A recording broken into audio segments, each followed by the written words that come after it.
સુરતમાં એટીએમમાં ચોરીનો ભેદ ઉકેલાયો। પોલીસે 3 આરોપીઓને હરિયાણાથી ઝડપી પાડ્યા। જહાંગીરપુરા પોલીસે 5માંથી 3 આરોપીને પકડી પાડ્યા।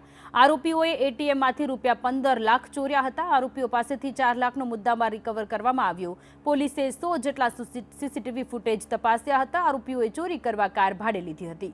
ચોરી બાદ હરિયાણા જવા માટે અન્ય કાર ભાડે રાખી હતી। ત્રણેય આરોપી પાસેથી કુલ 3,80,000 રૂપિયા રોકડ અને બાકીની એક આરોપી છે જેણે 45,000 રૂપિયાનો મોબાઈલ આઈફોન ખરીદેલો એ ગુનાના કામે જમા લેવામાં આવેલો છે। એ જોતાં કુલ 4,24,000નો મુદ્દામાલ હાલમાં મળી આવેલો છે।